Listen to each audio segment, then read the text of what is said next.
Hello बच्चों, कैसे हो आप सब। आई होप अच्छे होगे। आज हम पढ़ने वाले हैं decimal expansion of real number, मतलब कि वास्तविक संख्या का प्रसार। इसमें हमें क्या क्या पढ़ना होगा। इसमें हम पढ़ेंगे terminating decimal, non terminating decimal, और नॉन टर्मिनेटिंग डेसिमल में रिपीटिंग डेसिमल जिसको रिकरिंग डेसिमल भी बोलते हैं, नॉन रिपीटिंग डेसिमल जिसको नॉन रिकरिंग डेसिमल भी कहते हैं। फिर हम पढ़ेंगे लेंथ ऑफ पीरियड कैसे निकालते हैं किसी नंबर का, और भी बहुत बहुत कुछ पढ़ने वाले हैं, ठीक है। और मैं इस टर्म्स को हिंदी में इसीलिए बता देती हूँ ताकि हिंदी मीडियम वाले बच्चों की भी थोड़ी हेल्प हो जाए, ठीक है। मैं अंजलि गुप्ता, और आइए स्टार्ट करते हैं।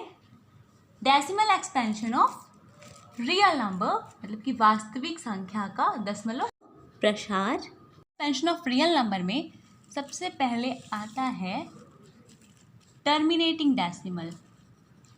टर्मिनेटिंग डेसिमल, जैसा कि नाम से ही पता चल रहा है कि जो नंबर टर्मिनेट हो जाए, मतलब कि पूरा कट जाए, डिविजिबल हो जाए, और इसको हिंदी में बोलते हैं शांत। जो नंबर टर्मिनेट हो जाए, मतलब कि रिमाइंडर ज़ीरो आ जाए, उसको हम बोलेंगे टर्मिनेटिंग डेसिमल। जैसे कि एक नंबर ले लेते हैं 1/2, ठीक है। तो 2 से डिवाइड करेंगे 1 में, तो 1 तो डिविजिबल है नहीं, छोटा है, तो पॉइंट लगाएंगे, दशमलव लगा के 0 बढ़ा देंगे, फिर 5 बार कैंसिल हो जाएगा, ये कैंसिल हो गया। और यहाँ पे जो रिमाइंडर आया है, रिमाइंडर वो 0 आया है। रिमाइंडर मतलब कि जो शेषफल है वो 0 आया है, ठीक है। मतलब कि ये जो होगा 1/2, ये टर्मिनेटिंग डेसिमल है, ठीक है। ऐसे ही एक क्वेश्चन और कर लेते हैं, जैसे कि 1/4। अगर इस 4 से 1 में डिवाइड करें, 1 डिविजिबल नहीं है, छोटा है, तो पॉइंट लगाएंगे, दशमलव लगा के 0 बढ़ा देंगे। 4 2 ज़ा 8, 3 बार 12 ज़्यादा हो रहा है, इसीलिए 2 बार। 4 2 ज़ा 8, 10 में से 8 गया 2, पॉइंट ऑलरेडी लगा हुआ है, 0 बढ़ा देंगे। 4 5 ज़ा 20, 20 में से 20 कैंसिल। यहाँ पे कितना आया 0.25, मतलब कि ये भी डिविजिबल है, टर्मिनेट हो जा रहा है। यहाँ पे भी जो रिमाइंडर आ रहा है, मतलब कि जो शेषफल आ रहा है, वो क्या आ रहा है, वो 0 आ रहा है, ठीक है। ऐसे ही देख लें अगर एक क्वेश्चन और, 13/5, इसको अगर डिवाइड करेंगे 5 से 13 में, तो कितने बढ़ जाएगा, 2/10। 3 में से 0 गया 3, 1 1 कैंसिल आउट। अब 3 तो डिविजिबल होगा नहीं, छोटा है 5 से, पॉइंट लगाएंगे, दशमलव लगा के 0 बढ़ा देंगे। अब 5 5 ज़ा 25, 5 6 ज़ा 30, 30 में से 30 गया। यहाँ पे जो रिमाइंडर आया वो कितना आया, वो आया 0, मतलब कि शेषफल वो 0 आया, ठीक है। ऐसे ही अगर हम बात करें 5/8 की, तो ये टर्मिनेटिंग होगा या नहीं। वीडियो को करिए पॉज और आप लोग ट्राई करिए। आई होप आप लोगों ने कर लिया होगा, बट जिन्होंने नहीं किया है उनके लिए, 8 से 5 में डिवाइड करेंगे, 5 छोटा है, डिविजिबल नहीं होगा, तो पॉइंट बढ़ाएंगे, दशमलव लगा के 0 बढ़ा देंगे, ठीक है।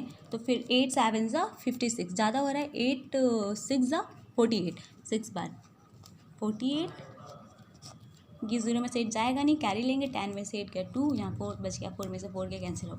फिर क्या, पॉइंट लगा हुआ है, तो हम यहाँ पे 0 बढ़ा सकते हैं।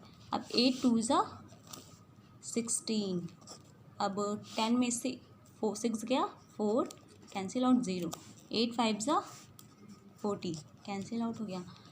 मतलब कि यहाँ पे भी रिमाइंडर कितना आ गया, रिमाइंडर आ गया 0, मतलब कि यहाँ पर भी शेषफल आ गया 0। तो ये क्या होगा, ये भी एक टर्मिनेटिंग डेसिमल है, ठीक है। इसके बाद हम पढ़ेंगे डेसिमल एक्सपेंशन में हमने टर्मिनेटिंग डेसिमल पढ़ लिया। अब हम पढ़ेंगे non terminating decimal. Non terminating decimal क्या होता है, नॉन टर्मिनेटिंग डेसिमल, ठीक है। या इसको हिंदी में बोलते हैं अनवसानी आवर्ती।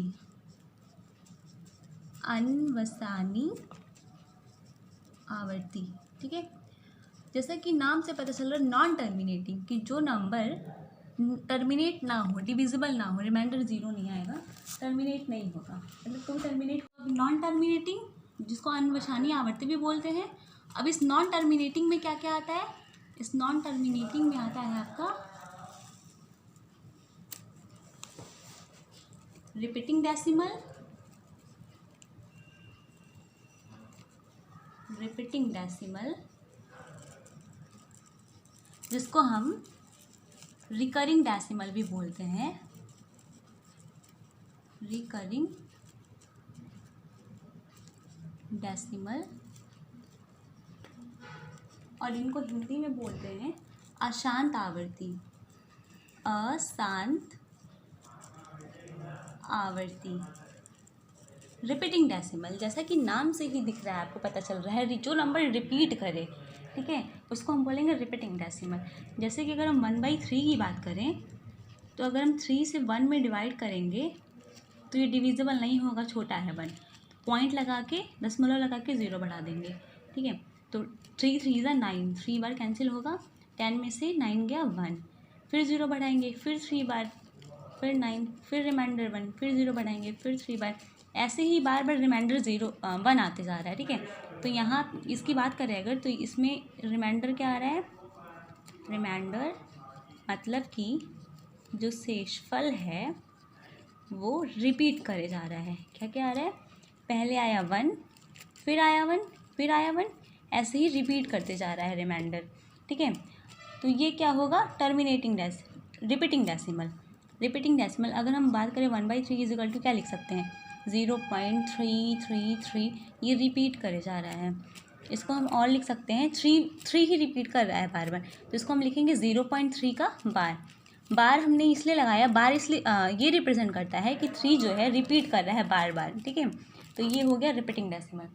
और हम बात करें अगर 2/3 की, तो 3 से 2 में डिवाइड करेंगे तो 2 तो छोटा है, डिविजिबल होगा नहीं, इसके लिए हमें पॉइंट लगाना होगा, 0 बढ़ा देंगे फिर, तो 3 6 ज़ा 18।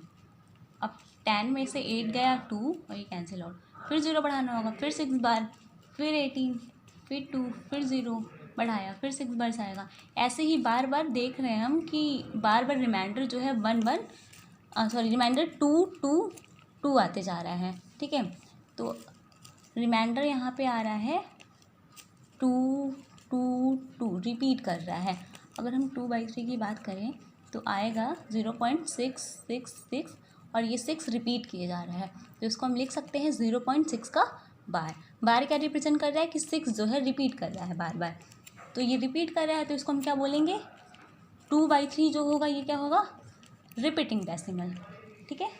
अब हम बात एक और देख लेते हैं। अगर हम बात करें 11/6 की, तो 6 से 11 में डिवाइड करेंगे, 6 1 ज़ा 6, 6 2 ज़ा 12 ज़्यादा हो रहा है इसलिए 1 बार, 6 1 ज़ा 6, 11 में से 6 क्या 5, अब छोटा है तो पॉइंट लगाया या 0 बढ़ाया, 6 7 ज़ा 42, 6 8 ज़ा 48, 6 9 ज़ा 54, तो 8 बार 48, ये 10 में से 8 गया 2, ये कैंसिल आउट, फिर 0 बढ़ाया, पॉइंट लगा हुआ है 0 बढ़ा सकते हैं, 6 3 ज़ा 18, फिर 2 आया, ये कैंसिल, फिर 0 बढ़ाया, फिर 3 बार 18, फिर रिमाइंडर 2 आया, ठीक है। तो यहाँ हम देख रहे हैं कि जो रिमाइंडर है, ठीक है, यहाँ पे जो रिमाइंडर है मतलब कि जो शेषफल है वो बार बार रिपीट किए जा रहा है। क्या आ रहा है? पहले तो 5 आया, फिर 2, फिर 2, फिर 2, मतलब रिपीट किए जा रहा है। अगर हम 11/6 की बात करें तो आ कितना रहा है? 1.833 रिपीट कर रहा है, मतलब कि इसको हम लिख सकते हैं, रिपीट कर क्या रहा है? 3 रिपीट कर रहा है बार बार, तो इसको हम लिख सकते हैं 1.8 का 3 पे बार, 3 पे बार मतलब 3 बार बार रिपीट कर रहा था, इसीलिए हमने 3 पे बार लिख दिया, ठीक है। तो ये क्या हो गया? 11/6 जो होगा ये क्या होगा? एक रिपीटिंग डेसिमल होगा, ठीक है। अब हम बात करेंगे नॉन टर्मिनेटिंग में, हमने रिपीटिंग डेसिमल पढ़ लिया। अब इसमें आता है non repeating decimal. Non repeating decimal जिसको हम और क्या कहते हैं? नॉन रिकरिंग डेसिमल और non non recurring decimal.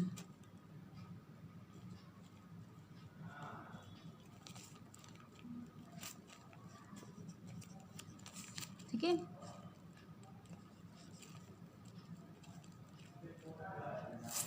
Non recurring decimal. और इसको हिंदी में क्या बोलते हैं? इसको बोलते हैं अन्वशानी अनावर्ती। अन्वशानी अनावर्ती। ठीक है, नॉन रिपीटिंग, जैसे कि नाम से हमें पता चल रहा है जो रिपीट ना करे। ठीक है, ना ही नॉन टर्मिनेटिंग में हम पढ़ रहे हैं तो ना ही टर्मिनेट करें और ना ही रिपीट करें। जैसे कि लिखे अगर हम 0.12 112 1112 एंड सो ऑन। देखिए 12 112 मतलब ये अलग अलग नंबर आ रहा है, रिपीट नहीं कर रहा है, तो इसको हम क्या बोलेंगे? इसको हम बोलेंगे नॉन रिपीटिंग।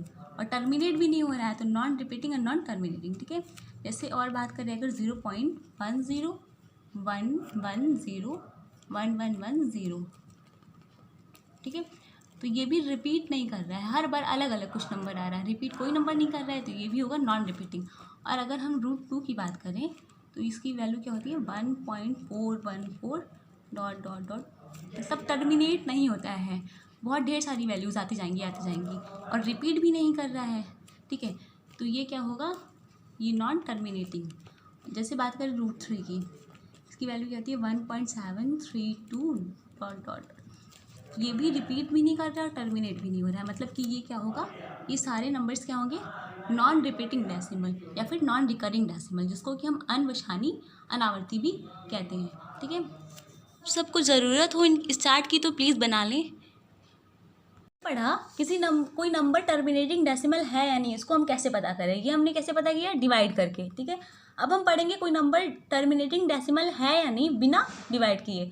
तो हमारा टॉपिक है without actual division terminating decimal.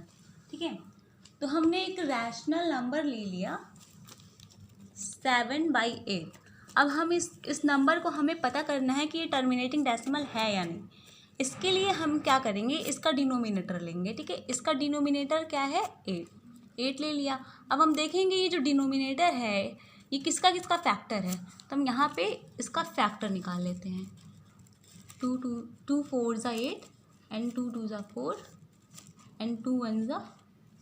तो इसका फैक्टर हमें क्या क्या मिला? 2 × 2 × 2। अब टर्मिनेटिंग डेसिमल देखने के लिए हम डिनोमिनेटर ले लेते हैं और देखते हैं वो जो डिनोमिनेटर है वो प्राइम नंबर 2 और 5 का फैक्टर है कि नहीं। अगर वो 2 और 5 प्राइम नंबर 2 और 5 का फैक्टर है तो इसको हम बोलेंगे टर्मिनेटिंग डेसिमल। तो हमने डिनोमिनेटर 8 जो है वो ले लिया और उसका फैक्टर देख लिया, ये 2 है आ रहा है सिर्फ, मतलब कि ये प्राइम नंबर 2 का फैक्टर आ रहा है, इसके अलावा और कोई प्राइम नंबर का फैक्टर नहीं आया है। तो इसको क्या बोलेंगे? 7/8 जो है ये क्या होगा? टर्मिनेटिंग डेसिमल होगा। ठीक है, तो ये टर्मिनेटिंग डेसिमल होगा, मतलब कि शांत दशमलव है। ठीक, अब हम बात करें अगर 11/24 की। ठीक है, तो इसका डिनोमिनेटर देखेंगे, डिनोमिनेटर है क्या? 24। अब 24 का हम फैक्टर निकालेंगे, फैक्टर मतलब कि गुणनखंड निकालेंगे। 2 से डिवाइड करेंगे, 2 1 ज़ा 2, 2 2 ज़ा 4, 2 से 6 बार, फिर 2 से करेंगे 3 बार, फिर 3 से करेंगे 1 बार। इसका फैक्टर क्या क्या आया? 2 × 2 × 2 × 3। हम टर्मिनेटिंग डेसिमल देखने के लिए हम क्या करते हैं? डिनोमिनेटर को देखते हैं कि वो प्राइम फैक्टर 2 और 5 का डिविजिबल है कि नहीं। तो ये 2 का डिविजिबल है प्राइम फैक्टर, लेकिन इसमें एक और प्राइम नंबर आ गया है 3, तो ये तो नहीं होना चाहिए, इसीलिए जो 24 होगा ये क्या होगा? ये नॉन टर्मिनेटिंग डेसिमल होगा। नॉन टर्मिनेटिंग डेसिमल मतलब कि अन्वशानी आवर्ती। ठीक है, क्या करते हैं? डिनोमिनेटर लेते हैं और उसको देखते हैं वो किसका किसका फैक्टर है। अगर डिनोमिनेटर प्राइम नंबर 2 और 5 का फैक्टर है तो वो टर्मिनेटिंग डेसिमल होगा, और अगर वो 2 और 5 प्राइम नंबर 2 और 5 के अलावा किसी और प्राइम नंबर का फैक्टर है तो वो नॉन टर्मिनेटिंग हो जाएगा। ठीक है, मतलब टर्मिनेटिंग नहीं होगा। ठीक है, इसके बाद हम ले लेते हैं एक 99/20। अब इसमें हम डिनोमिनेटर देखेंगे, डिनोमिनेटर मतलब ये हर देखेंगे, हर क्या है 20। ये किसका किसका फैक्टर है, यहाँ पे फैक्टर निकाल लेते हैं। 2 10 जा 2 5 जा 5 से करेंगे तो कितना आया 1 आया, मतलब कि 2 × 2 × 5। टर्मिनेटिंग होने के लिए क्या करते हैं, डिनोमिनेटर लेते हैं और डिनोमिनेटर जो होना चाहिए वो प्राइम नंबर 2 और 5 का फैक्टर होना चाहिए। तो यहाँ पे डिनोमिनेटर 20 जो है 2 और 5 का फैक्टर है, कोई और प्राइम नंबर का फैक्टर नहीं है। मतलब कि 99/20 जो होगा ये क्या होगा, ये टर्मिनेटिंग डेसिमल होगा, मतलब ये शांत दशमलव होगा। ठीक है, इसके बाद अगर हम देखें 100/7 की बात करें तो ये टर्मिनेटिंग है या नहीं, ये आप बताओगे। वीडियो को करो पॉज और आप करो खुद से। आई होप आप लोग ने कर लिया होगा, बट जिन लोगों ने नहीं किया उनके लिए ये 100/7 है। इसके डिनोमिनेटर को हम ले लेंगे, मतलब हर को ले लेंगे, क्या है ये 7। 7 क्या है 1 × 7 लिख सकते हैं इसको। मतलब कि ये प्राइम नंबर 2 और 5 का फैक्टर नहीं है। टर्मिनेटिंग होने के लिए क्या जरूरी होता है, 2 और 5, प्राइम नंबर 2 और 5 का फैक्टर हो। लेकिन ये 7 है, प्राइम नंबर 2 और 5 के अलावा किसी और प्राइम नंबर का फैक्टर है, तो ये क्या होगा, ये होगा नॉन टर्मिनेटिंग डेसिमल। इसके पहले थोड़ा सा प्राइम नंबर देख लेते हैं, मुझे पहले ही बता देना चाहिए था। प्राइम नंबर होता क्या है, प्राइम नंबर मतलब कि अभाज्य संख्या, मतलब कि जो सिर्फ खुद से कट डिविजिबल हो या खुद से कटे, या फिर 1 से। जैसे कि 2 की बात करें तो ये 1 से और 2 से डिविजिबल होगा। 3 की बात करें तो 1 से और 3 से होगा। 5 की बात करें तो 1 से और 5 से होगा। 7 की बात करें तो 1 से 7 से होगा। 8 की बात करें अगर तो ये 1 2 4 8, ये सबसे सिर्फ 1 और 2 से नहीं हो रहा और 4 8 से भी हो रहा है, तो ये प्राइम नंबर नहीं होगा। ठीक है, और अगर बात करें 11 की तो ये 1 और 11 का फैक्टर होगा। 13 की बात करें तो 1 और 13 का फैक्टर होगा। मतलब कि ये सारे नंबर्स क्या होंगे, प्राइम नंबर। तो आपको प्राइम नंबर तो समझ में आ गया होगा। ठीक है, तो इस पर आ जाते हैं। 100/7 डिनोमिनेटर लिया, डिनोमिनेटर 2 और 5 प्राइम नंबर का फैक्टर नहीं है, प्राइम नंबर 2 और 5 के फैक्टर के अलावा किसी और प्राइम नंबर का फैक्टर है, तो ये क्या हो गया, नॉन टर्मिनेटिंग डेसिमल। ठीक है, अब हम पढ़ेंगे कुछ important points. Every rational number is expressible either as a terminating or as a repeating decimal। मतलब कि प्रत्येक रैशनल नंबर, मतलब कि प्रत्येक परिमेय संख्या को हम टर्मिनेटिंग मतलब कि शांत और रिपीटिंग और एज अ रिपीटिंग मतलब कि अशांत आवर्ती के रूप में व्यक्त कर सकते हैं, मतलब कि एक्सप्रेस कर सकते हैं, लिख सकते हैं। ठीक है, जैसे कि हम रैशनल नंबर की बात करें 1/2, इसको अगर हम डिवाइड करें तो कितना आएगा 0.5। ये क्या है, ये एक टर्मिनेटिंग डेसिमल है।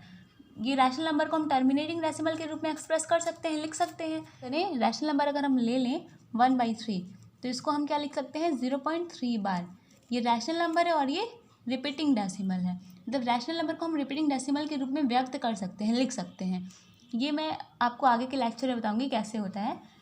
दूसरा पॉइंट देखते हैं, every terminating decimal is a rational number.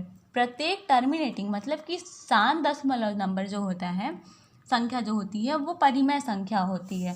Terminating मतलब कि अगर हम 0.2 की बात करें, ये एक टर्मिनेटिंग डेसिमल है, तो इसको हम डेसिमल फॉर्म में क्या लिख सकते हैं 2/10। मतलब कि ये p और q के फॉर्म में है और q यहाँ पे नॉन ज़ीरो है। मतलब कि जो टर्मिनेटिंग डेसिमल होता है वो एक रैशनल नंबर है। ठीक है, तीसरा point, every repeating decimal number is a rational number. मतलब कि प्रत्येक रिपीटिंग डेसिमल मतलब कि प्रत्येक अशांत आवर्ती संख्या जो होती है वो एक परिमेय संख्या होती है। रिपीटिंग डेसिमल की बात करें अगर तो 0.3 बार, इसको हम 1/3 लिख सकते हैं। इसको मैं आपको आगे के लेक्चर में बताऊंगी कैसे ये कन्वर्ट होता है। अभी के लिए आप बस इतना समझें कि जितने भी रिपीटिंग डेसिमल होते हैं उनको वो एक रैशनल नंबर होते हैं। ठीक है, अब हम पढ़ेंगे लेंथ ऑफ किसी नंबर का लेंथ ऑफ पीरियड कैसे निकालते हैं। लेंथ ऑफ अ पीरियड, ये हमेशा हम रिपीटिंग नंबर में ही निकाल सकते हैं, ठीक है। अगर हम रिपीटिंग नंबर की बात करें, अगर हम 0.2 बार की बात करें तो ये एक रिपीटिंग नंबर है, रिपीटिंग डेसिमल है, ठीक है। इसका मतलब क्या है, 0.2222 जो है बार बार रिपीट कर रहा है, ठीक। तो इसका जो लेंथ ऑफ पीरियड होगा ये क्या होगा, लेंथ ऑफ पीरियड इसका क्या होगा, 2 रिपीट क्या कर रहा है, 2 रिपीट कर रहा है बार बार, ठीक है। तो इसका लेंथ ऑफ पीरियड 2 रिपीट कर रहा है, 2 एक ही डिजिट रिपीट कर रहा है ना, तो लेंथ ऑफ पीरियड 1। या फिर आप ऐसे समझ सकते हैं कि जितने डिजिट पे बार लगा होगा उतना ही इसका लेंथ ऑफ पीरियड हो जाएगा। अगर हम बात करें 0.67 बार की, ठीक है, तो यहाँ पे रिपीट क्या कर रहा है, 2 डिजिट बार बार रिपीट कर रहा है, इसका मतलब क्या है 0.6767 डॉट, ठीक है। 6-7 बार रिपीट कर रहा है, या फिर देख लें 2 डिजिट पे ही तो बार लगा हुआ है, तो इसका लेंथ ऑफ पीरियड क्या होगा, 2 होगा। या फिर हम देखें अगर 0.125 पे बार है, ठीक है, तो इसका मतलब क्या है 0.12525, यहाँ पे रिपीट क्या कर रहा है 25, क्योंकि 25 पे बार लगा है। या फिर हम देख सकते हैं 2 डिजिट पे सिर्फ बार लगा हुआ है, तो इसका भी लेंथ ऑफ पीरियड कितना हो जाएगा, 2 हो जाएगा, ठीक है। अगर हम बात करें अगर हम कोई रैशनल नंबर ले लें, ठीक है, रैशनल नंबर की बात करें, अगर हम ले लेते हैं 15/7, 15/7। अब आप सोचो कि ये 15/7 तो रैशनल नंबर है, अब इसका हम लेंथ ऑफ पीरियड कैसे निकालेंगे। लेंथ ऑफ पीरियड तो सिर्फ हम रिपीटिंग डेसिमल का निकाल सकते हैं, तो कोई बात नहीं। अगर आपसे रैशनल नंबर का पूछ रहा है लेंथ ऑफ पीरियड, तो वो ज़रूर ही रिपीटिंग डेसिमल होगा। आइए डिवाइड करके देख लेते हैं। 7 से 15 में डिवाइड करेंगे तो 7 2 ज़ा 14, 5 में से 4 गया 1, ये कैंसिल आउट। अब 1 डिविजिबल नहीं है, छोटा है, पॉइंट बढ़ा लगाया और 0 बढ़ा दिया, 7 1 ज़ा 7, 10 में से 7 गया 3, फिर 0 बढ़ाया, 7 4 ज़ा 28, 5 बढ़ जाता हो जाएगा 35। अब 10 में से 8 गया 2, ये कैंसिल, फिर 0 बढ़ाया, फिर 2 बार 40, यहाँ पे कितना आएगा 6 और ये कैंसिल, फिर 0 बढ़ाया। अब 7 8 ज़ा 56, 7 9 ज़ा 63, तो 8 बार करेंगे, 56 यहाँ आया 40। अब 7 4 ज़ा 28, 7 5 ज़ा 35, 7 6 ज़ा 42, तो 7 5 ज़ा ये कितना आया 35, 10 में से 5 गया 5, ये कैंसिल आउट, फिर 0 बढ़ाया। अब कितने बढ़ जाएगा, 7 7 ज़ा 49, 7 8 ज़ा 56 ज़्यादा हो जाएगा, तो 7 7 ज़ा 49, फिर यहाँ 1 आ गया, रिमाइंडर 1 आया। अब फिर रिमाइंडर यहाँ पे रिपीट करने लगा, ठीक है। रिमाइंडर के यहाँ कितना आ रहा है, यहाँ पे आ रहा है 1 3 2 6 4 3 5 1, यहाँ से 1 3 फिर रिपीट करने लगेगा, ठीक है। रिमाइंडर यहाँ पे रिपीट करने लगा, मतलब कि इसको हम लिख क्या सकते हैं, इसको हम लिख सकते हैं 15/7 को हम लिख सकते हैं 2.14285, ये नंबर सिर्फ रिपीट कर रहा है, तो हम लिखेंगे ये चीज़, ठीक है। 14285 ये रिपीट कर रहा है, तो इसका हम इसी का हमको रिपीटिंग लेंथ ऑफ पीरियड पता करना था ना, तो बार कितने नंबर पे है, 5 नंबर पे है, 14285 सॉरी 7 नंबर 6 नंबर पे है, ठीक है। तो ये क्या होगा, इसका रिपीटिंग डेसिमल क्या हो जाएगा 6, इसका रिपीटिंग डेसिमल 6 हो गया, ठीक। 1.234, अगर 3 4 पे बार है तो इसका लेंथ ऑफ पीरियड कितना होगा, वीडियो को करो पॉज और आप बताओ। आई होप आप लोगों ने कर लिया होगा, बट जिन लोगों ने नहीं किया उनके लिए इनका लेंथ ऑफ पीरियड क्या होगा 2 होगा, क्योंकि बार कितने डिजिट पे है 2 डिजिट पे, तो इसका लेंथ ऑफ पीरियड 2 हो जाएगा, ठीक है। अब कुछ क्वेश्चंस मैं दे रही हूँ, आप लोग करो। 1/7 0.6 बार, 1.2378 का बार, ये सारे क्वेश्चंस आप करो। अगर आप लोगों से हो पा रहे हैं तो प्लीज़ कमेंट सेक्शन में हमें कमेंट करके बताएं, और आपको वीडियो अच्छी लगी हो अगर तो ही लाइक करें, शेयर करें, कमेंट करें। अच्छी ना लगी हो तो प्लीज़ डिसलाइक करें, और आपको मैं मिलती हूँ अपने नेक्स्ट वीडियो के साथ।